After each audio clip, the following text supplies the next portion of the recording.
Compound interest के कुछ अच्छे क्वेश्चन ट्राई करते हैं जरा। ये वाला क्वेश्चन बहुत लोगों को दिक्कत होती है ऐसे क्वेश्चंस में जिसमें जो टाइम पीरियड है वो फ्रैक्शन में गिवन है। ऐसे क्वेश्चन को कैसे करेंगे और जल्दी कैसे करेंगे, इतनी जल्दी कि ये वाला क्वेश्चन हम पेपर में कर पाएं, क्योंकि कई बार पेपर में करना और नॉर्मल में प्रैक्टिस करना इन दोनों में अंतर होता है। तो मैं आपको वो तरीका इस वाली वीडियो में दिखाऊंगा जिसमें आप एग्जाम में इस वाले क्वेश्चन को कैसे करोगे। एग्जाम में करने का सबसे आसान और सबसे जल्दी करने वाला तरीका हम इस वीडियो में सीखने वाले हैं। तो अच्छे से जरा देखना। जैसे ये वाला क्वेश्चन है, the compound interest on 8,000 rupees in 2.5 years at 10% per annum compounded annually is what. मुझसे कंपाउंड इंटरेस्ट पूछ रहा है, मुझे प्रिंसिपल की वैल्यू गिवन है, क्या है रुपीज 8,000। टाइम पीरियड कितना गिवन है मुझे 1/2 years। ठीक है, 10% पर एनम पे कंपाउंडिंग हो रही है और एनुअली हो रही है, तो रेट कितना है 10% पर एनम। ठीक है, तो ऐसे क्वेश्चन में क्या करें, टाइम पीरियड जिसमें फ्रैक्शन में हो। देखो 1/2 year है और बहुत गौर से देखना, एक बार में समझ में आ जाएगा अगर गौर से देखोगे। 1/2 year है टाइम पीरियड। अगर टाइम पीरियड 1/2 year है, इसका मतलब क्या है कि पहले साल कंपाउंडिंग पूरी हुई, दूसरे साल कंपाउंडिंग पूरी हुई और तीसरे साल कंपाउंडिंग पूरी नहीं हो पाई। क्यों? क्योंकि साल पूरा नहीं हुआ, 1/2 year पूरा हुआ, सिर्फ और सिर्फ तीसरा जो साल था वो सिर्फ और सिर्फ आधा पूरा हुआ, 1/2 पूरा हुआ। और कंपाउंडिंग एनुअली हो रही है, इसका मतलब साल के एंड में हो रही है। कंपाउंडिंग एनुअली हो रही है, कंपाउंडेड एनुअली लिखा है, साल के एंड में हो रही है। पहला साल जब बीतेगा तो कंपाउंडिंग पूरी हो जाएगी, तो यहां पे कंपाउंडिंग पूरी होगी। दूसरा साल जब बीतेगा तो कंपाउंडिंग पूरी हो जाएगी, तो यहां पे भी कंपाउंडिंग पूरी होगी। और तीसरा साल पूरा नहीं बीत पाएगा तो यहां पे कंपाउंडिंग पूरी नहीं होगी, यहां पे कंपाउंडिंग पूरी नहीं होगी। तो क्या करेंगे, क्या ये जो बचा हुआ 1/2 year है, बचा हुआ आधा साल है, क्या इस पे हम इंटरेस्ट नहीं निकालेंगे? निकालेंगे, लेकिन ये जो बचा हुआ आधा साल होता है इसको हम कंपाउंड इंटरेस्ट के तौर पे नहीं निकालते, इसके लिए हम सिंपल इंटरेस्ट निकालते हैं। सिंपल इंटरेस्ट निकालते हैं। मैं क्या कह रहा हूं, मैं कह रहा हूं कि पहला साल जब कंप्लीट हुआ तो पहले साल के एंड में कंपाउंडिंग होनी है, तो पहले साल के एंड में कंपाउंडिंग हुई। फिर दूसरा साल कंप्लीट हुआ, दूसरे साल के एंड में कंपाउंडिंग होनी है, तो दूसरे साल के एंड में भी कंपाउंडिंग होगी।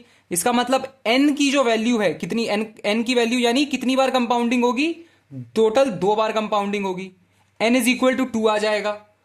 और फिर जो बचा हुआ आधा साल है, बचे हुए आधे साल में कंपाउंडिंग नहीं होगी। बचे हुए आधे साल में हम क्या कैलकुलेट करेंगे, बचे हुए आधे साल में हम सिंपल इंटरेस्ट कैलकुलेट करेंगे। कहो ये बात समझ में आ रही है? कहो ये बात समझ में आ रही है क्या? अगर ये बात समझ में आ रही है तो फिर बहुत ही आराम से क्या तुम ये लिख पाओगे, अगर मैं प्रिंसिपल को इमेजिन कर लेता 100 यूनिट्स, तो पहली बार कंपाउंडिंग होने के बाद, पहली बार कंपाउंडिंग होने के बाद, और कंपाउंडिंग कितने से हो रही है 10% पर एनम, तो पहली बार कंपाउंडिंग होने के बाद अमाउंट कितना आ जाता, 110 आ जाता। यानी प्रिंसिपल अपॉन अमाउंट पहली बार कंपाउंडिंग होने के बाद 10/11 आ जाता, और दूसरी बार कंपाउंडिंग होने के बाद कितना आ जाता, 2 कर देते हैं। प्रिंसिपल अपॉन अमाउंट का रेशियो, अगर 3 बार कंपाउंडिंग हो रही होती तो प्रिंसिपल अपॉन अमाउंट का रेशियो कितना आ जाता, 2/3। 4 बार कंपाउंडिंग हो रही होती तो प्रिंसिपल अपॉन अमाउंट का रेशियो कितना आ जाता, 10/11, 2/4। तो 2 बार कंपाउंडिंग हो रही है तो एन की वैल्यू 2 रखेंगे, तो प्रिंसिपल अपॉन अमाउंट का रेशियो कितना आ जाएगा, 100/121। प्रिंसिपल अपॉन अमाउंट का रेशियो कितना आ गया, 100/121। तो प्रिंसिपल अगर 100 यूनिट है तो 2 बार कंपाउंडिंग होने के बाद अमाउंट कितना आ जाएगा, 121 यूनिट्स। इसका मतलब सीआई कितना आ रहा है, अमाउंट माइनस प्रिंसिपल होता है 21 यूनिट्स।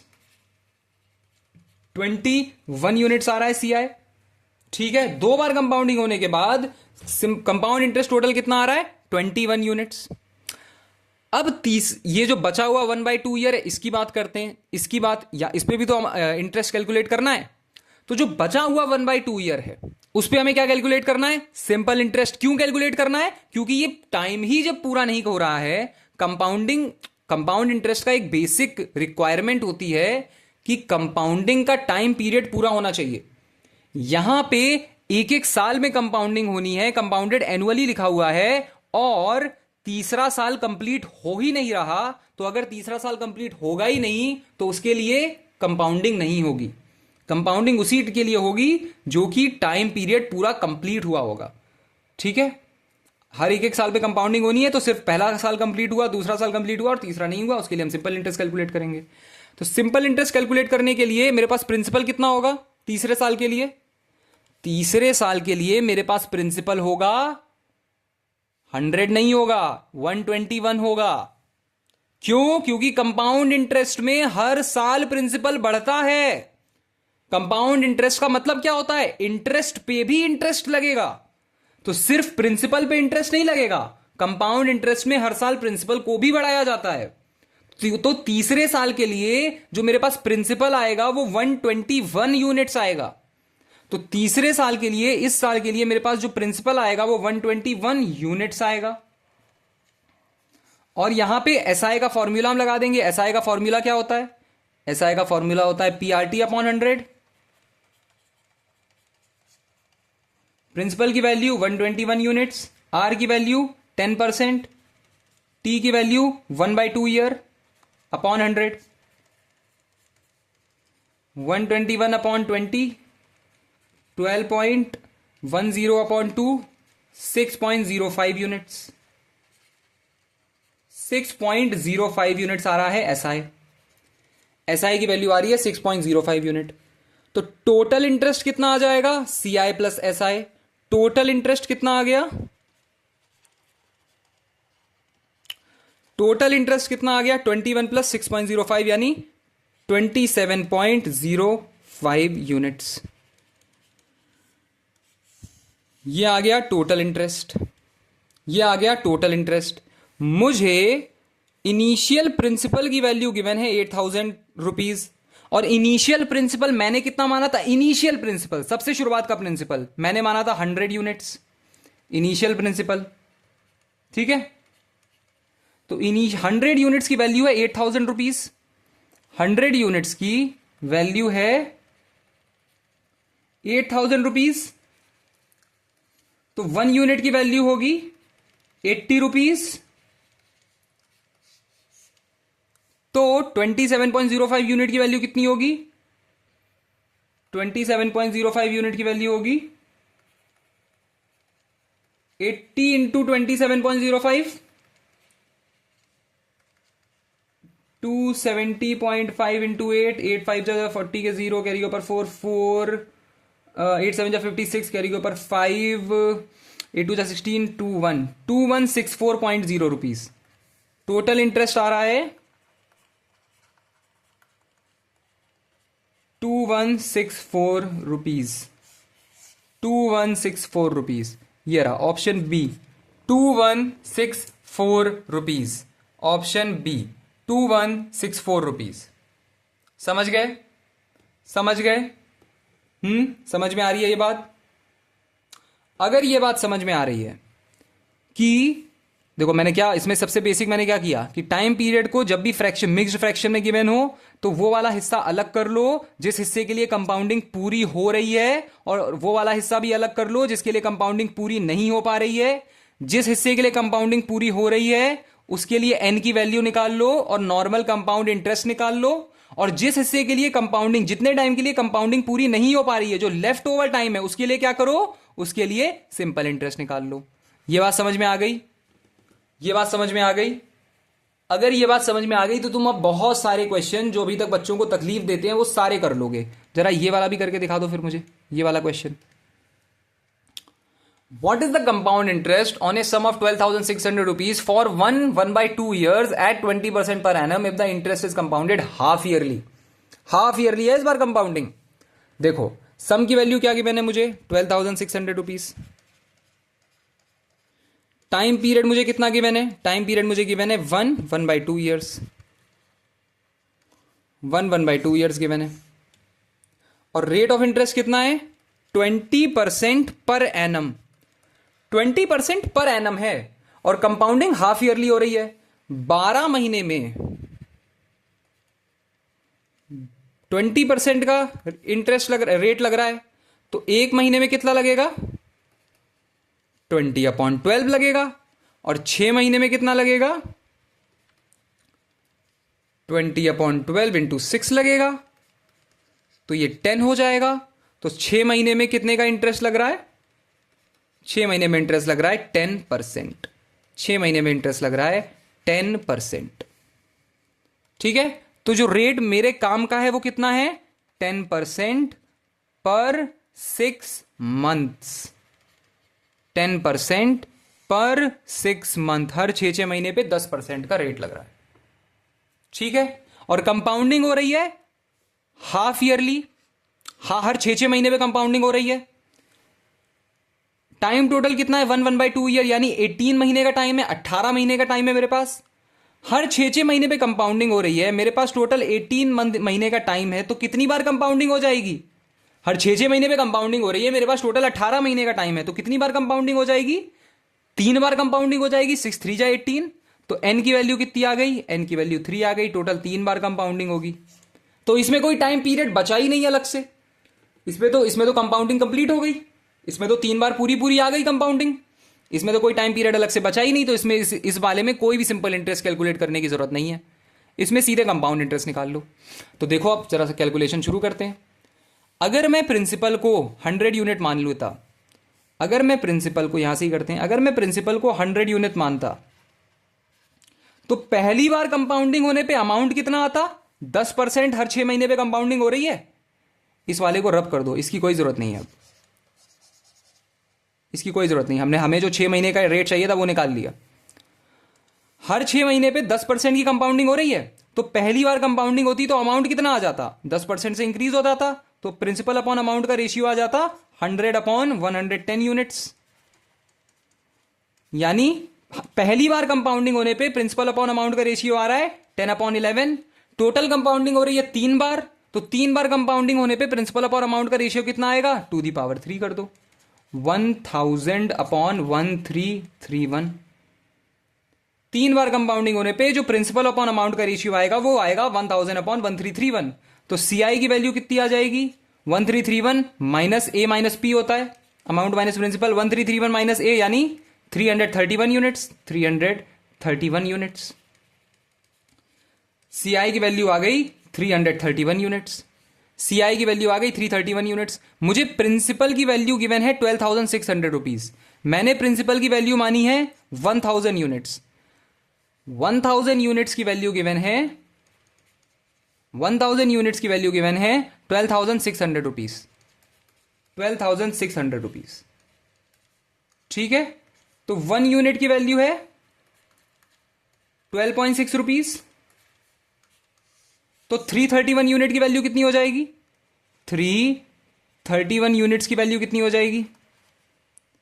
331 यूनिट की वैल्यू हो जाएगी 331 इंटू 12.6।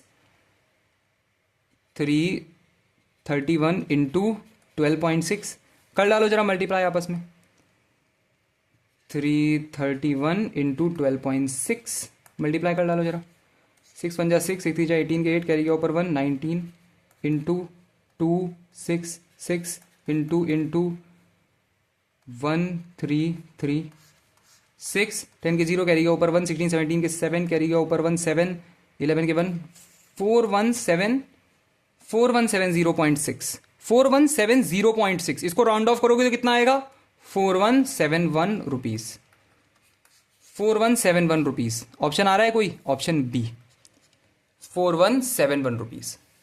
समझ गए? समझ गए? समझ में आया? अगर ये वाला समझ में आया तो जरा ये वाला भी कर डालो।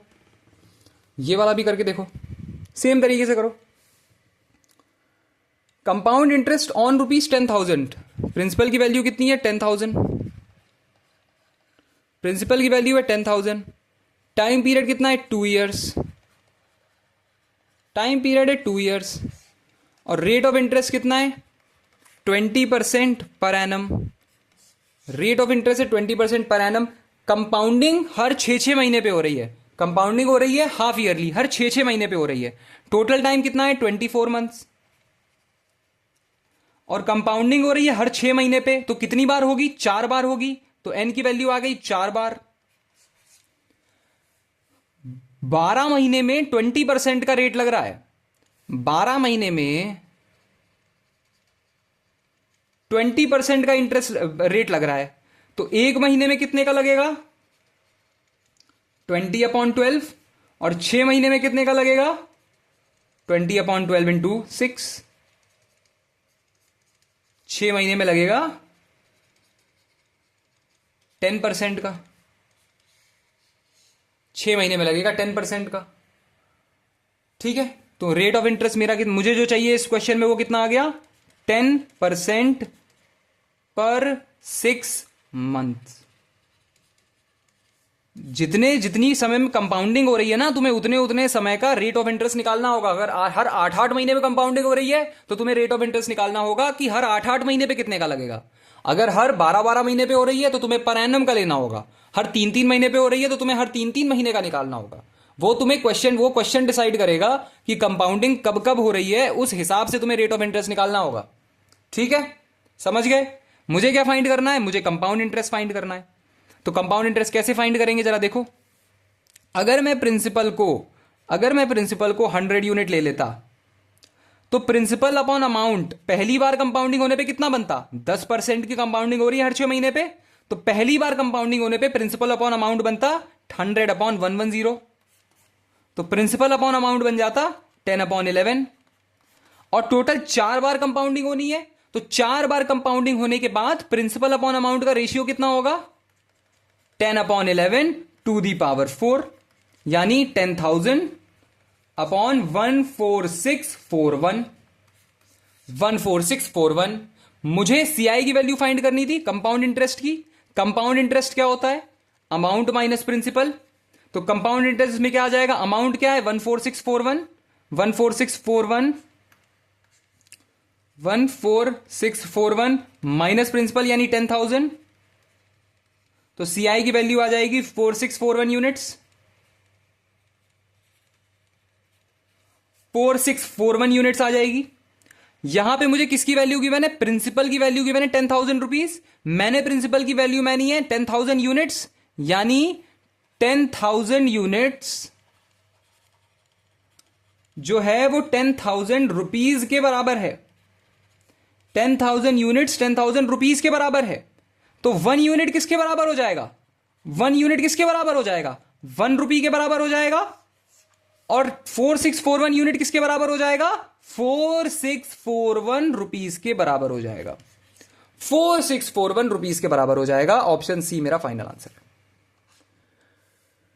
ऑप्शन सी मेरा फाइनल आंसर है। दिल्ली फॉरेस्ट गार्ड 2021 का क्वेश्चन है ये, अच्छा क्वेश्चन है। देखो जरा, समझ में आया? समझ में आया ये कॉन्सेप्ट? समझ में आया? आया तो भाई ये वाला भी ट्राई करो, नहीं आया तो भी ट्राई करो। जितने ज्यादा क्वेश्चन ट्राई करोगे उतनी ज्यादा अंडरस्टैंडिंग डेवलप होगी, नहीं तो नहीं होगी। सीजीएल टीयर 2 का क्वेश्चन है। A certain sum amounts to 4205.55 rupees. मतलब यहां मुझे अमाउंट गिवन है कितना? Rupees 4205.55 rupees. Rate of interest कितना गिवन है? 15% per annum. Rate of interest कितना गिवन है? 15% पर एनम। और टाइम पीरियड कितना गिवन है? 2/5 years. 2/5 years. Compounded yearly, compounding हो रही है हर साल। ठीक है, तो भाई ये बताओ, अगर हर साल कंपाउंडिंग हो रही है तो जो पहले के ये 2 साल हैं, जब भी ऐसे मिक्स्ड फ्रैक्शन में गिवन हो ना, तो सेपरेट कर लो दोनों को। कंपाउंडिंग हर साल में एक बार हो रही है, तो पहले के ये जो 2 साल हैं उसमें तो पूरी कंपाउंडिंग हो जाएगी। देखो, पहला साल, दूसरा साल और तीसरा साल। तो यहां पे क्या गिवन है? पहले के 2 साल कंप्लीट हो रहे हैं, पहले का साल पूरा गिवन है तो उसमें कंपाउंडिंग हो जाएगी। दूसरा भी साल पूरा गिवन है, उसमें भी कंपाउंडिंग हो जाएगी। और तीसरे साल का 2/5 हिस्सा मुझे गिवन है। तीसरा साल मुझे पूरा नहीं गिवन है, उसका 2/5 हिस्सा गिवन है।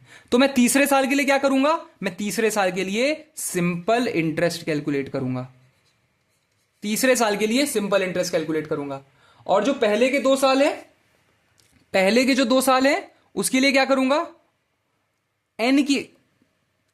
पहले के 2 साल पूरे पूरे कंप्लीट गिवन है, मतलब पहले के 2 सालों में कंपाउंडिंग पूरी हो रही है। कंपाउंडिंग कब हो रही है? कंपाउंडेड ईयरली है, साल में एक बार हो रही है। कंपाउंडिंग अगर साल में एक बार हो रही है और 2 साल पूरे पूरे की मैंने, तो कितनी बार कंपाउंडिंग होगी? 2 बार कंपाउंडिंग होगी। तो एन की वैल्यू क्या आ गई? एन की वैल्यू आ गई 2। एन की वैल्यू क्या आ गई? एन की वैल्यू आ गई 2। ठीक है, तो अब मैं क्या करूंगा, पहले के 2 साल में एन को 2 लेके कंपाउंड इंटरेस्ट कैलकुलेट करूंगा, और तीसरे वाला जो साल है यहां पे टाइम पीरियड 2/5 लेके मैं सिंपल इंटरेस्ट कैलकुलेट करूंगा। तो ट्राई करता हूं मैं। तो पहले के 2 साल के लिए फॉर द फर्स्ट 2 ईयर्स, पहले के 2 साल अगर देखें, पहले के 2 साल में, और कंपाउंडिंग साल में एक बार हो रही है तो रेट भी 15%, ठीक है। पहले के 2 साल में इमेजिन करो, अगर प्रिंसिपल जो है, अगर प्रिंसिपल को मैं 100 यूनिट ले लूं, तो पहली कंपाउंडिंग पूरी होने के बाद कितना बन जाएगा प्रिंसिपल? 15% से ग्रो करेगा, 115 हो जाएगा। 115 हो जाएगा, यानी बेसिकली 20/23 हो जाएगा। पहली बार कंपाउंडिंग होने पे प्रिंसिपल अपॉन अमाउंट का रेशियो कितना आ गया? 20/23 आ गया। पहली बार कंपाउंडिंग होने पे। कंपाउंडिंग कितनी बार होनी है? 2 बार होनी है। तो 2 बार के बाद कंपाउंडिंग होने पे कितना आएगा? 2 कर दो। 2 बार के बाद कंपाउंडिंग होने पे कितना आएगा? 400/529 प्रिंसिपल अपॉन अमाउंट की वैल्यू। 2 बार कंपाउंडिंग होने पे प्रिंसिपल अपॉन अमाउंट की वैल्यू कितनी आ गई? 400/529। ठीक है, तो सीआई की वैल्यू कितनी आ गई यहां से? सीआई की वैल्यू आ गई 129 यूनिट्स। अमाउंट माइनस प्रिंसिपल होता है। ठीक है, ठीक है। अब बचे हुए 2/5 ईयर की बात करते हैं। अब ये जो तीसरा साल है, उसमें तीसरा साल कितना की मैंने? 2/5 ईयर की मैंने, बचा हुआ 2/5 ईयर। अब जो बचा हुआ 2/5 ईयर है, लेफ्ट 2/5 ईयर, बचा हुआ जो 2/5 ईयर है, अरे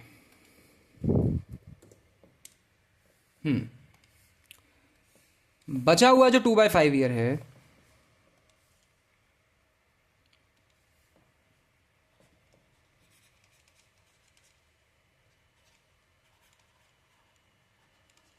बचा हुआ जो 2/5 ईयर है, उसके लिए मैंने क्या कहा था? बचे हुए टाइम पीरियड जिसके लिए कंपाउंडिंग पूरी नहीं हो पा रही है, उसके लिए सिंपल इंटरेस्ट कैलकुलेट करते हैं। तो इसके लिए सिंपल इंटरेस्ट कैलकुलेट करते हैं। सिंपल इंटरेस्ट का फॉर्मूला क्या होता है? PRT/100, P/R/T/100। इसके लिए प्रिंसिपल क्या होगा? बहुत बच्चे इसका प्रिंसिपल 400 लिख के कैलकुलेट कर देते हैं। गलत हो जाएगा अगर 400 लिखोगे। कंपाउंड इंटरेस्ट कैलकुलेट कर रहे हो ना, ओवरऑल कंपाउंड इंटरेस्ट कैलकुलेट कर रहे हो, तो पहले के 2 सालों में 400, पहले के 2 सालों में तुम्हारा जो प्रिंसिपल है वो बढ़ के 529 हो गया ना, क्योंकि कंपाउंड इंटरेस्ट में प्रिंसिपल की वैल्यू इंक्रीज करती रहती है। कंपाउंड इंटरेस्ट में प्रिंसिपल की वैल्यू स्टैग्नेंट नहीं होती, कंपाउंड इंटरेस्ट में प्रिंसिपल की वैल्यू बढ़ती रहती है। तो 2 साल में कंपाउंड प्रिंसिपल की जो वैल्यू है वो 400 से 529 हो जाएगी। तो यहां पे प्रिंसिपल की वैल्यू हम 529 लेंगे। 529 P इंटू आर, आर की वैल्यू क्या है? 15% ही रहेगा। P into R into T की वैल्यू क्या है? 2/5 PRT/100। तो ये 3 हो जाएगा, ये हो जाएगा 3 2 जा 6 इंटू 529/100। 9 6 जा 36, कैरी गया ऊपर 3, 6 2 जा 12, 15 के 5, कैरी गया ऊपर 1, 3 5 जा 50, 3 1/100, 100 है, 100। 31.56 यूनिट, 31.56 यूनिट्स। वैल्यू कितनी आ गई? 31.56 यूनिट आ गई वैल्यू उसकी। मुझे क्या कैलकुलेट करना है? मुझे प्रिंसिपल्स कैलकुलेट करना है। 31.56 यूनिट आई सिंपल इंटरेस्ट की, तो फाइनल अमाउंट कितना बन गया? 529 में इसको ऐड कर दो, 529.00 प्लस 31.56, 31.56, 6 5 10 के 0 कैरी के ऊपर 1, 6 560.56 560.56 यूनिट। फाइनल अमाउंट आ गया 560.56 यूनिट्स। फाइनल अमाउंट आ गया 560.56 यूनिट। और ये किसके बराबर है? फाइनल अमाउंट मुझे गिवन था ना, ये 4205.55 4205.55 मतलब 560.56 यूनिट जो है वो किसके बराबर होगा? 420.555 यूनिट लिख दो यहां पे एक बार जरा।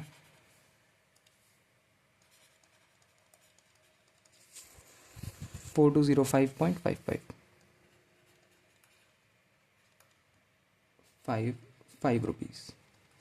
तो 1 यूनिट कितने के बराबर हो जाएगा?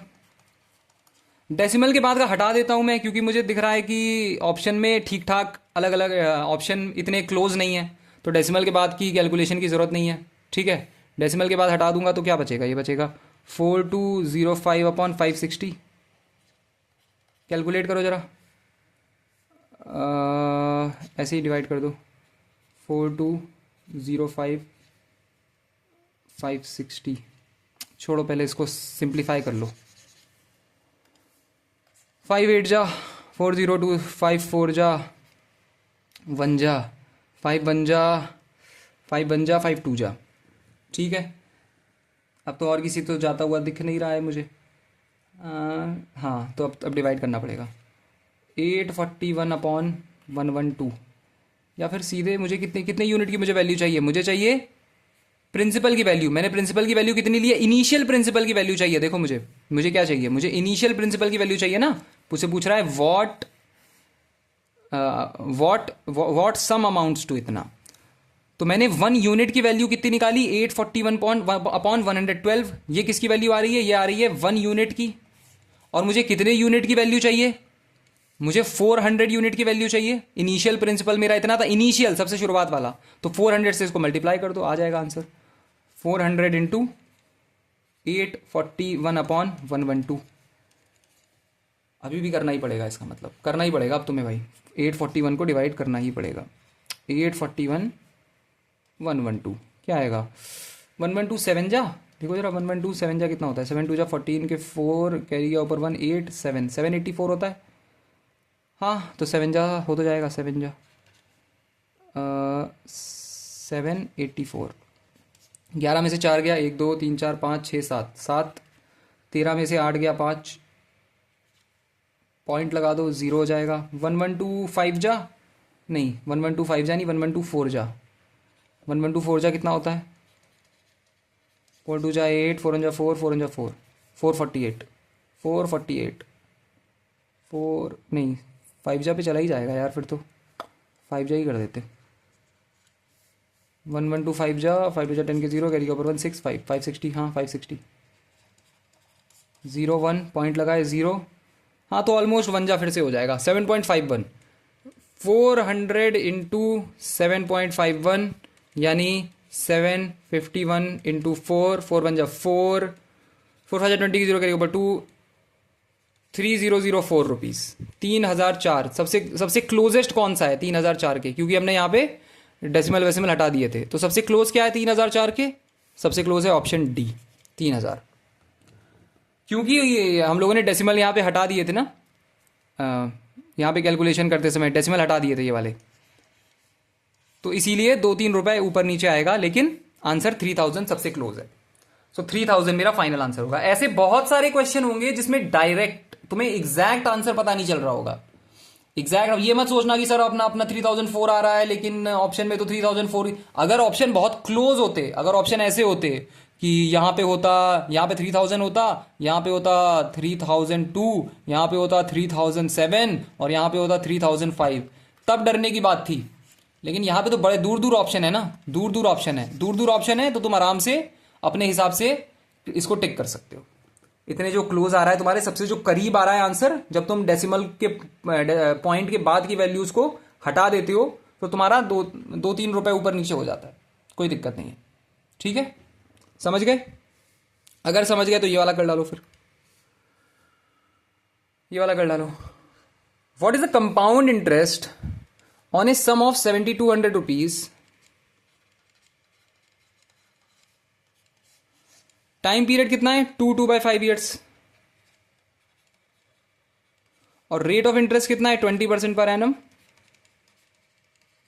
कंपाउंडेड ईयरली, ईयरली है तो रेट ऑफ इंटरेस्ट हम इतना ही लेंगे।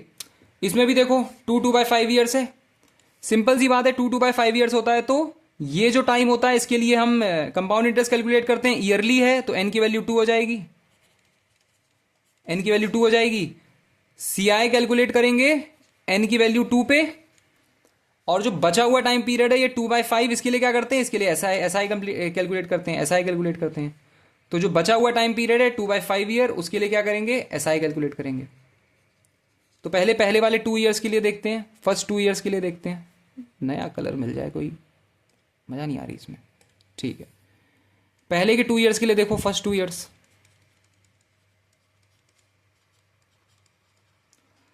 फर्स्ट 2 ईयर्स में अगर मैं प्रिंसिपल को 100 यूनिट्स मान लूं, तो पहली बार कंपाउंडिंग होने के बाद प्रिंसिपल कितना हो जाएगा, कंपाउंडिंग ईयरली हो रही है तो पहली बार कंपाउंडिंग होने के बाद प्रिंसिपल हो जाएगा 20% बढ़ जाएगा, तो वो हो जाएगा 120 यूनिट्स। और टोटल 2 बार कंपाउंडिंग होनी है पहले 2 सालों में, तो 2 कर दो, तो ये 20 से चला, हाँ 20 से चला जाएगा, ये हो जाएगा प्रिंसिपल अपॉन अमाउंट हो जाएगा 5/6 2 प्रिंसिपल अपॉन अमाउंट हो गया 25/36। प्रिंसिपल अपॉन अमाउंट की वैल्यू आ रही है 25/36, ठीक है। प्रिंसिपल अपॉन अमाउंट की वैल्यू पहले के 2 साल के खत्म होने पे आ रही है 25/36। अब बचा हुआ जो 2/5 ईयर है उसको देखते हैं। लेफ्ट 2/5 ईयर जो है, लेफ्ट 2/5 ईयर्स, जो बचा हुआ 2/5 ईयर है उसके लिए प्रिंसिपल क्या होगा, उसके लिए प्रिंसिपल होगा 36 यूनिट्स। प्रिंसिपल होगा 36 यूनिट्स, रेट ऑफ इंटरेस्ट अभी भी 20%, और टाइम पीरियड कितना है 2/5 ईयर। तो एस आई की वैल्यू कितनी हो गई, PRT upon 100, 36 into R, 20 into T, 2/5/100, 4 जा 25 जा 72/25 रुपीज। एस आई की वैल्यू आ गई 72/25। यहां पे एस आई की वैल्यू कितनी आ रही है, एस आई होता है यहां पे, सॉरी सी आई की वैल्यू कितनी आ रही है, इंटरेस्ट की वैल्यू कितनी आ रही है, सी आई होता है amount minus P, 36 unit minus 25 यानी 11 यूनिट्स। और यहां पे एस आई की वैल्यू आ रही है 72/25, तो टोटल इंटरेस्ट कितना आ जाएगा, टोटल इंटरेस्ट आ जाएगा सी आई प्लस एस आई यानी 11 प्लस 72/25, कितना होगा ये 11,55 कैरी, 11,55 कैरी ऊपर 5 275 प्लस 72/25, क्या हो जाएगा, ये हो जाएगा 7, ये हो जाएगा 7 7 14 के 4 कैरी के ऊपर 1 347/25। टोटल इंटरेस्ट आ गया 347/25 यूनिट्स, 347/25 यूनिट आ गया टोटल इंटरेस्ट, ठीक है। कंपाउंडिंग हर साल हो रही है, मुझे सम यानी प्रिंसिपल की वैल्यू 7200 पता है, मैंने इनिशियल प्रिंसिपल की वैल्यू कितनी ली है 25 यूनिट, यानी 25 यूनिट्स जो है, 25 यूनिट जो है 25 यूनिट जो है वो 7200 रुपीज के बराबर है। तो 1 यूनिट जो होगा वो किसके बराबर होगा, 7200/25, ठीक है। 5 से जाएगा, 5 बन जा 5, 5 4 जा 20, 4 जा 0 जा, ये भी होगा 5, 5 2 जा 10, 5 8 जा 40, 5 8 जा, 1 यूनिट की वैल्यू हो गई 288 रुपीज। मुझे कितनी चाहिए, मुझे चाहिए 347/25, यही चाहिए ना, देखो टोटल कंपाउंड इंटरेस्ट चाहिए मुझे, टोटल इंटरेस्ट चाहिए, टोटल इंटरेस्ट कितना है 347/25 यूनिट, तो 288 इंटू 347/25 कर डालो जरा, या तो मल्टीप्लाई कर डालो पहले, 288 इंटू 347 क्या होगा देखो, 347 इंटू 288, 8 7 56, कैरी के ऊपर 5, 8 4 32, 7 कैरी के ऊपर 3 2 7 इंटू 6 7 7 2 इंटू 7 2 14 के 4 कैरी के ऊपर 1 9, और ये हो गया 3 2 6 6 7 1 2 3 4 5 6, 13 के 3 कैरी के ऊपर 1 14 15 15 19 के 9 कैरी के ऊपर 1 10 10 17 19 के 9 कैरी के ऊपर 1 9 9 9 9 3 6 अपॉन 25, करो जरा डिवाइड, 9 9 9 3 6 25 से डिवाइड करो, 25 3 जा 75 4 2 9, ऑलमोस्ट 10 जा चला जाएगा लेकिन 9 जा ही रखो, 225, ये क्या होगा, ये होगा 4, ये होगा 2, ये होगा 3, ये भी आ जाएगा 9 जा, 225, 13 में से 5 क्या बचा, 8 1 6 7 जा, 3997 सबसे क्लोज कौन सा आ रहा है, 399, अच्छा 3997 है लिखा हुआ ऑप्शन में, ये देखो 3997 3997, डेसिमल के बाद तुम्हें कैलकुलेट ही नहीं करना था, फाइनल आंसर। ठीक है, तो ऐसे में कई बार तुम्हें क्लोजेस्ट देखना होता है और कई बार तुम डायरेक्ट आंसर पे भी लैंड कर जाते हो। अगर मैं यहाँ पे और कैलकुलेट करता तो ये डेसिमल में चली जाती वैल्यू, ठीक है, 7 जा 175 आता, फिर ये 1 होता पॉइंट लगाता 0 लगाता, 4 जा 7.4 समथिंग समथिंग, बट फाइनल सबसे क्लोजेस्ट कौन सा है, 3997 खुद ही है। ठीक है, समझ में आ गया, समझ में आ गया, मुझे बताना कमेंट सेक्शन में समझ में आया या नहीं, बहुत ज़रूरी है बताना ज़रूर, हाँ, ताकि मैं और इस पर इम्प्रूव कर सकूँ। अगर समझ में आया तो जरा ये वाला भी ट्राई करो। What will be the amount if the sum of 10,000 rupees is placed at CI for 3 years while the rate of interest for the first, second and third year is 10%, 5% and 2%? अब इस question को करने का सबसे आसान तरीका होता है, अमाउंट का तुम्हें फॉर्मूला आता है, अलग अलग सॉल्व करने से बढ़िया है एक बार में ही सॉल्व कर दो इसको, एक बार में ही खत्म कर दो, एक स्टेप का क्वेश्चन हो जाता है ये। अमाउंट का जो फॉर्मूला होता है वो होता है P1 प्लस, जब 3 अलग अलग इंटरेस्ट दिए हों तो होता है P1 plus R1/100, 1 plus R2/100,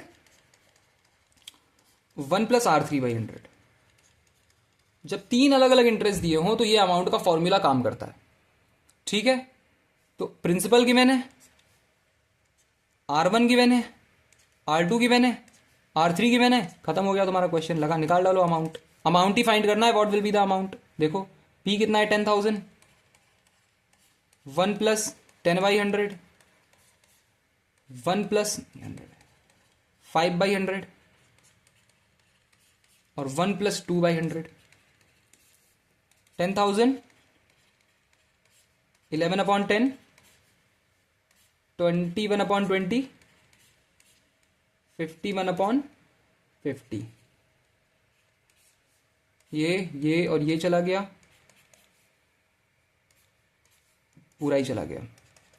11 into 21, 1 carry गया, 1 2, अरे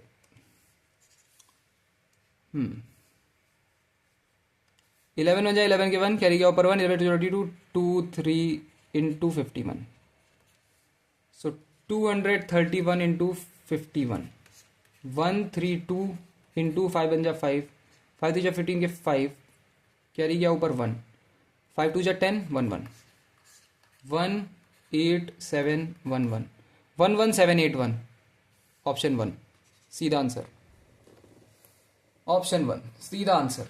तो तुम एक स्टेप में इक्वेशन बना के ये पूरा का पूरा क्वेश्चन निपटा सकते हो अगर तुम्हें ये अंडरस्टैंडिंग समझ में आती है। समझ पा रहे हो? अगर तुम्हें ये फॉर्मूला आता है, जब भी 3-4 अलग इंटरेस्ट गिवन हो, ये वाला फॉर्मूला याद कर लो। देखो बार बार एक एक स्टेप में सॉल्व करने से अच्छा है मुझे जल्दी से सॉल्व करना है एग्जाम में, तो मैं ये फॉर्मूला लगा दूंगा। जब भी मल्टीपल इंटरेस्ट गिवन हो, मल्टीपल इंटरेस्ट गिवन हो, तो क्या करना है, हमें फॉर्मूला लगा देना है। अमाउंट का क्या होता है, P1 plus R1/100, 1 plus R2/100, 1 plus R3 upon 100, और ये करता चले जाओ, मल्टीप्लाई करते चले जाओ, कब तक? 1 प्लस RN अपॉन 100। एन क्या है? एन है कितने इंटरेस्ट तुम्हें गिवन है, 4 इंटरेस्ट गिवन है, 5 इंटरेस्ट गिवन है, 6 इंटरेस्ट गिवन है, फर्क नहीं पड़ता, करते चले जाओ, करते चले जाओ। ठीक है, ये अमाउंट का फॉर्मूला होता है। और सीआई निकालना है तो अमाउंट माइनस पी कर देना, एंड में आंसर आ जाए, सीआई आ जाएगा। समझ पा रहे हो? समझ पा रहे हो ये बात? अगर समझ पा रहे हो तो मुझे ये करके बता दोगे फिर। ये करो जरा, ये बहुत अच्छा क्वेश्चन है और बहुत कॉमनली पूछे जाने वाला क्वेश्चन है। ₹16,820 is divided between two brothers of age 27 years and 25 years. They invested their money at 5% per annum compound interest in such a way that both will receive equal money at the age of 40 years. The share of the elder brother is what? बड़े भाई का share कितना होगा? तो इस question को करने का सबसे अच्छा तरीका क्या है? इस क्वेश्चन को करने का सबसे अच्छा तरीका बता रहा हूं मैं। अमाउंट का तुम्हें फॉर्मूला याद है? अमाउंट का फॉर्मूला याद है? क्या था? अभी मैंने लिखाया, अमाउंट है P 1 plus R/100 to the power n। ये फॉर्मूला तो मुझे बेसिक पता है। ऐसे क्वेश्चन को करने में ये फॉर्मूला सबसे आसान होता है। देखो, 16,820 को दो भाइयों के बीच में डिवाइड किया है। एक है 27 साल का, एक है 25 साल का। जो 27 साल का है वो बड़ा है, ओल्डर ब्रदर।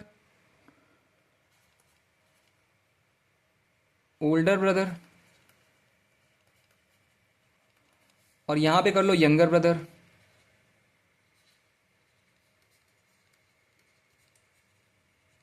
यहां पे बड़े भाई, छोटे भाई की बात कर लो। तो जो बड़ा भाई है उसके लिए टाइम पीरियड मेरे पास कितना है? 13 साल, 13 ईयर्स, क्योंकि 40 साल तक जाना है। तो टाइम पीरियड है मेरे पास 13 ईयर्स, और यहां पे भी टाइम पीरियड है मेरे पास 13 years. Time period 13 years, time period 13 years, sorry यहां पे 15 ईयर्स। 15 ईयर्स, छोटा भाई है ना, 25 का है तो 15 ईयर्स।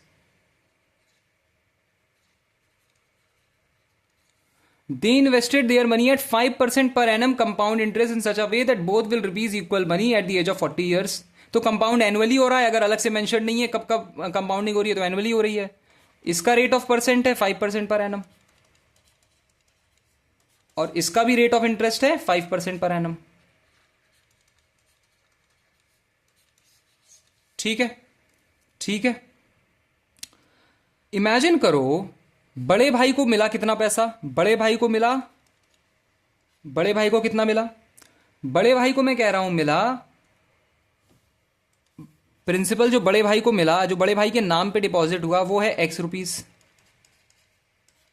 और छोटे भाई के जो नाम डिपॉजिट हुआ वो है Y रुपीस। ठीक, तो फिर X प्लस वाई की वैल्यू कितनी हो जाएगी? वो हो जाएगी 16,820। X प्लस वाई की जो वैल्यू है वो कितनी है? 16,820 है। ठीक है, और जो ओल्डर ब्रदर को 13 साल बाद मिलेगा वो कितना मिलेगा? ओल्डर ब्रदर को 13 साल बाद मिलेगा वो कितना मिलेगा? वहां पे तुम अमाउंट का फॉर्मूला लगा दो, P 1 plus R/100 to the power n लगा दो जरा। तो कितना मिलेगा अमाउंट? X 1 प्लस R कितना है? 5 है, 5 है, 5/100 to the power n। n कितना है बड़े भाई के लिए? 13 ईयर्स है, 13। ठीक है, इतना मिलेगा। और जो छोटे भाई को मिलेगा वो कितना मिलेगा? छोटे भाई को कितना मिलेगा? अमाउंट का फॉर्मूला यहां पे भी लगा दो, P 1 plus R/100 to the power n। तो यहां पे भी वही चीज करो, अमाउंट आ जाएगा P कितना है? Y 1 प्लस R कितना है? 5/100 to the power n। n क्या है? n क्या है? टोटल नंबर ऑफ टाइम, कितनी बार कंपाउंडिंग होगी? साल में एक बार कंपाउंडिंग हो रही है, तो n यहां पे भी 15 आ जाएगा, n 15 रहेगा, तो n होगा 15। यहां पे साल में एक बार हो रही है तो 13 हो गया, 13 हो गया n। और ये वाला जो अमाउंट है वो इस वाले अमाउंट के बराबर है, क्योंकि यहां पे लिखा हुआ है in such a way that both will receive equal money at the age of 40 years. यानी जो ये A1 है ये A2 के बराबर है, A1 is equal to A2। तो यही कर दो यहां पे, x 1 plus 5/100 to the power 13 is equal to y 1 plus 5/100 to the power 15। ठीक है, इसको अगर डिवाइड, ये x अपॉन वाई कितना आ जाएगा, x अपॉन वाई आ जाएगा 1 plus 5/100 to the power 15 upon 1 plus 5/100 to the power 13 the the power 13। Solve करो इसे, x अपॉन वाई की वैल्यू कितनी आएगी, ये आएगी 1 प्लस 5/100 टू द पावर 2। ये डिवाइड हो रहा है तो सब्ट्रैक्ट हो जाएंगी पावर्स। तो x अपॉन वाई कितना आ गया, 105 अपॉन 100 टू द पावर 2 यानी 21 upon 20 to the power 2। x upon Y का रेशियो आ गया 441 अपॉन 400।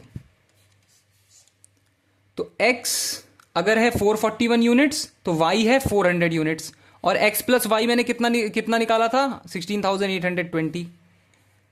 x प्लस वाई कितना गिवन था 16,820। तो x अगर है 441 यूनिट्स तो y है 400 यूनिट्स, दोनों का ऐड सम कितना आ जाएगा 841 यूनिट्स, और ये कितने के बराबर है, ये है 16,820 के बराबर। तो 1 यूनिट कितने के बराबर हो गया, ये हो जाएगा 20 यूनिट्स के बराबर, 20 रुपीज के बराबर। 1 यूनिट 20 के बराबर है। मुझे फाइंड क्या करना है, मुझे फाइंड करना है the share of Elder brother. Share of Elder brother, Elder brother कौन सा था, ये था।